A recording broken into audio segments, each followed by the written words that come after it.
Hi folks, and welcome to this lecture on the Qur'an.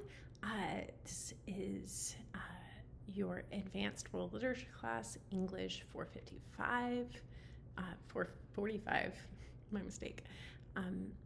About 12 or so slides here to pair with the readings for this week.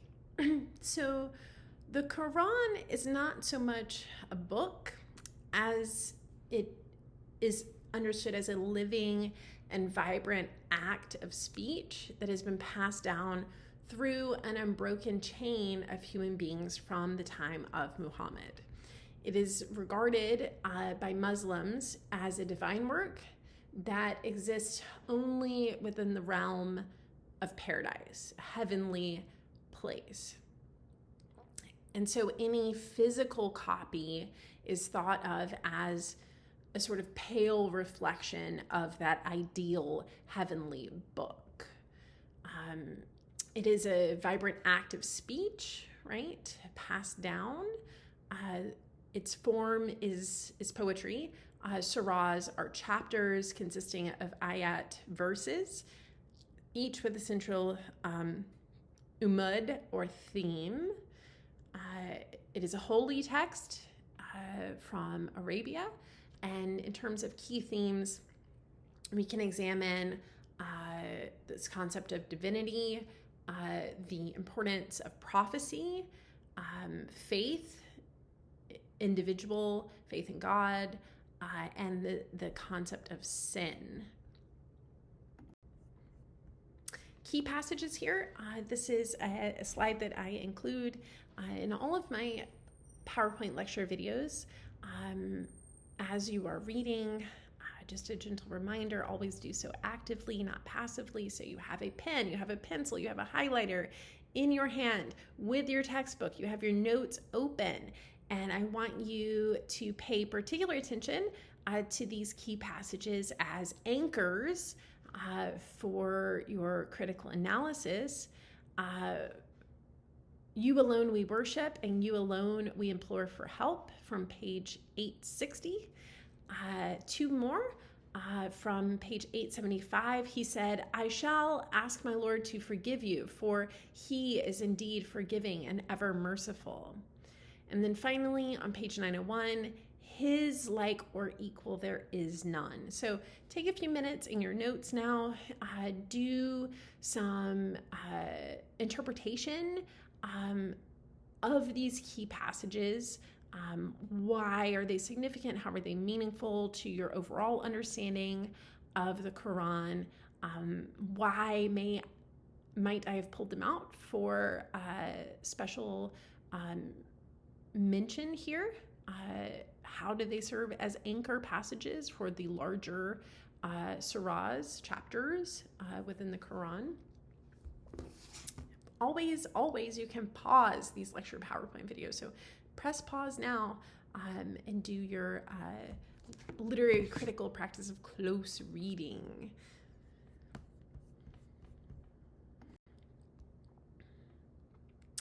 So here, Islam, obedience or voluntary submission to God, arose with the Prophet Muhammad in the 17th century as a sibling religion to the Abrahamic faiths of Judaism and Christianity. So Islam, 7th century, sibling religion to Judaism, sibling religion to Christianity, arose through the Prophet Muhammad. Islam is split into two main groups after Muhammad's death in 632 CE. Islam was split into the Sunni and the Shia based on who would succeed as a leader for the faith. Islamic theology is based on 6 articles for Sunni and 5 articles for Shia Muslims. For Sunni Muslims, the articles include a belief in God and his oneness, so Allah, belief in the angels, the 4 books, the messengers or prophets, a belief in the day of judgment and resurrection and destiny. Sunnis also list 5 basic acts or pillars of Islamic belief that are obligatory: daily prayer, charity, fasting, pilgrimage, and profession of the faith. Shia Muslims hold 5 articles believing in God's oneness, justice, prophethood, the day of judgment, and the caliphate, meaning the leadership. Shia Muslims of the 12, which is the largest branch, hold additional acts in their 10 practices of faith. So acts of prayer, acts of fasting, acts of pilgrimage, charity, jihad, tribute, enjoining what is good, rejecting sin, and disassociating from the enemies. Islamic law includes jurisprudence and various sort of practical rules for religion.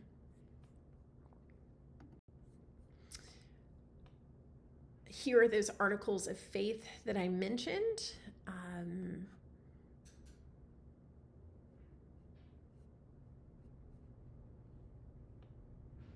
And on the slide previously, chapters are referred to as surahs, consisting of an unequal number of ayat or verses.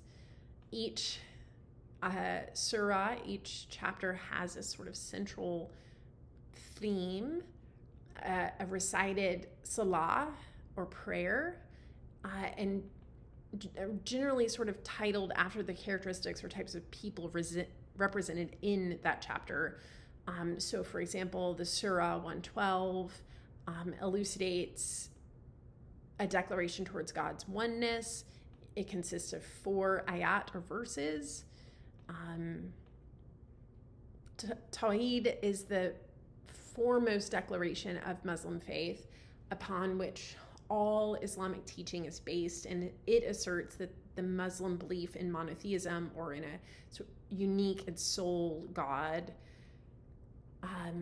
So for each chapter, there's this sort of pretty prescribed structure. The Qur'an is divided into surahs. Those chapters are composed of an unequal number of ayat or verses. Each surah or chapter has a theme. There are various salahs or prayer services that are tied into the surahs. And then, of course, for Sunni Muslims and Shia Muslims, there are various articles of faith.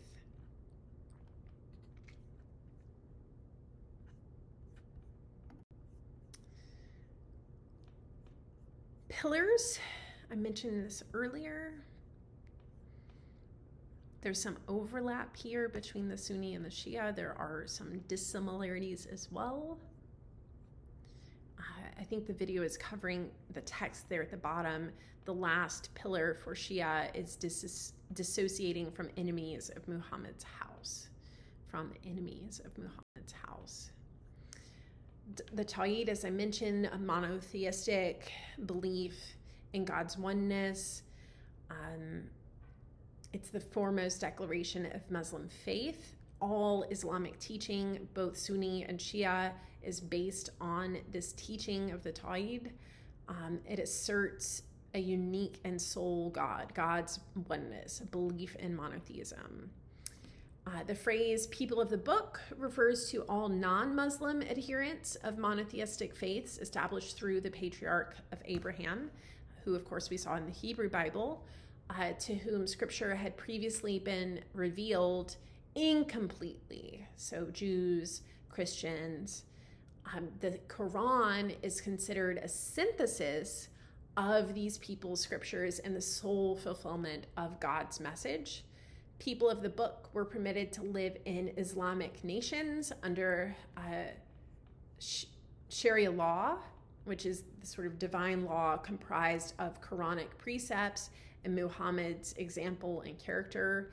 They were permitted to practice their faith and receive state protection in exchange for a tribute or a per capita tax. this phrase, people of the book, you'll encounter it a couple of times in your reading of the Qur'an for this week.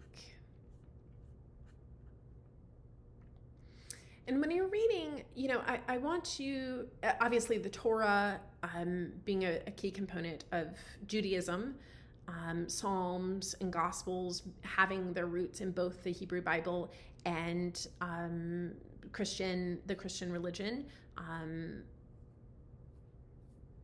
And so when you're reading the Quran, I want you to think about how do non-Muslim peoples living within Islamic jurisdiction appear to be described and treated. So this is an opportunity for sort of closer analysis. I'll repeat the prompt again so you can write it down in your notes, and you can return to it as you're reading the Quran. How do non-Muslim peoples living within Islamic jurisdiction appear to be treated and described throughout the Quran?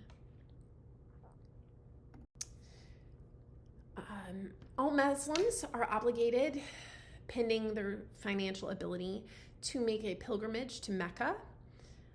The Isra is an account of the Annunciation in which the Archangel Gabriel appears to Muhammad at Mecca to deliver Barak, who then carries the prophet to the farthest mosque, where he leads the great prophets of mankind, Judaism and Christianity, Adam, Moses, Jesus, in prayer.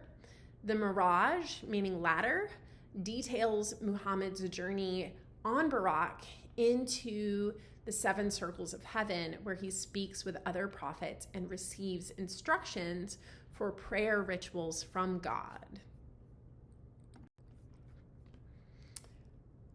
The Caliphate.